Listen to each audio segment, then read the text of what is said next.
marko ideologikoak aipatu duzu. Eta esaten duzu, txapelketak aztertu dituzulako, hor kokatzen dut. Eta esaten duzu, marko ideologiko bat, jakin bat dagoela, eta gainera esaten duzu pobrea dela, nolabait, marko ideologiko horrek egituratutako tresna batzuekin edo banda zabalera bat edo espektro bat finkatzen duelako. Eta espektro, badakit trinkotu egiten dudala, zuk esandakoa, baina azalpen bat izateko edo. Banda zabalera horretan marko ideologiko horrek markatzen du. Esan daitekena eta esan ezin daitekena. Kutxo gara bera. Bai, bueno, baina... Eta hori gertatzen da gaur... Bereziki bertsolariekin, justu telebistaz bertsolaritzaz ez duelako, igual hitz egiteko leku egin sentitzen, ba igual, hau, edatu daiteke euskal kulturgintzara ere, ez da? Edatu daiteke? Bai. Nik uste, oroar euskal iritzi publikatuan, ez da? Ez bakarrik euskal, nik uste mendebaldean gertatzen den gauza badala, ez bandena, eta nolabait iritzien kontrolarena, eta gai batzutan ezin da ezer esan, eta gai batzutan oso, bueno, hori fenomeno gure artean nahiko ezaguna da. Claro, nahi gertatzen zaidana, nik batetik, ez, lehen ipatutuzun ibilerak, eta nik munduan zehar, bereziki, azken 5 urteotan ibili naiz, hori munduko pobreziako movimendu iraultzaileekin, eragile indigenekin, unibertsitatetako igual jende, intelektual kritikoekin, edo ekiltzaile xumeagoekin, eta batetik hortik hor izan dako, diskusioak, eta hor oso diskusio zea librea sentitzen dute Euskal Herrian, ez bezala, ez da.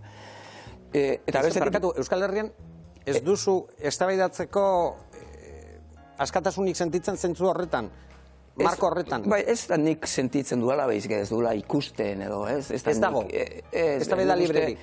Nik uste nahiko, zedarritua dagoela, eta ez da Euskal Herrian kasua bagarrik, Baina gertatzen dena? Bai, igual egumen Euskal mundu txoan, oso mendebaldeko patroien zea gara, txintxoa gara, Baina, hola, nik getatzen zidan da, ni bestetik irakasle ere izan naiz, 26 urte hauetan, eta hain zuzen ere nire irakaskuntzako gaia da, pixkat ikaslei laguntzea gaur egungo mundua ulertzeko klabeak ematen.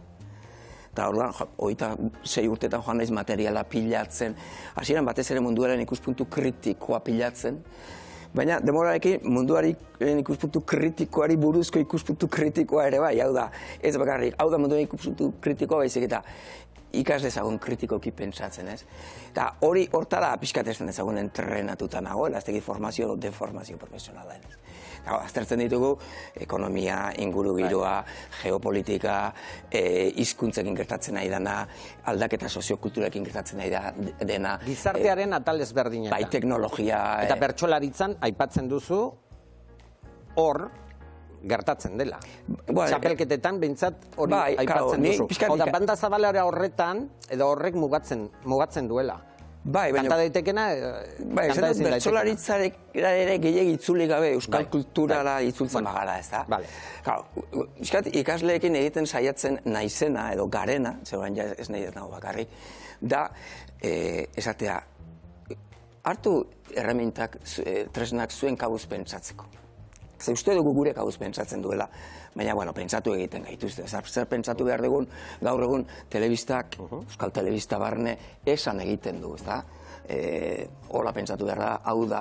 Banda zabalera oso jakina dago, esaten dudana da, ez dago aski askatasun momentu honetan, banda zabalera jakin bat dago edabideetan, kaseteriek esan egiten diguten hola pentsatu behar dugun, Wikipedian, beira, atzo, Wikipedian kasualitatea, atzo egin nuen... Sartzen zaren noizen behin Bai, eta Wikipedian esatzen dute 20 euro emateko urtean, eta atzo egin nuen, aportante moduan, eta esaten dizute, eskerrik asko da, esaten du, Wikipedia no intenta influir en tu visión del mundo. Ikaragarri gustatu zizaian, ez? Ikaragarri gustatu zizaian? Wikipedia no intenta influir en tu visión del mundo, ez? Eta nik uste gaur egun kasetaritza, eskola, unibertsitatea dagoela oso mendebaletik etortzen diren doktrina jakin batzuen Unibertsitatea ere bai ez da?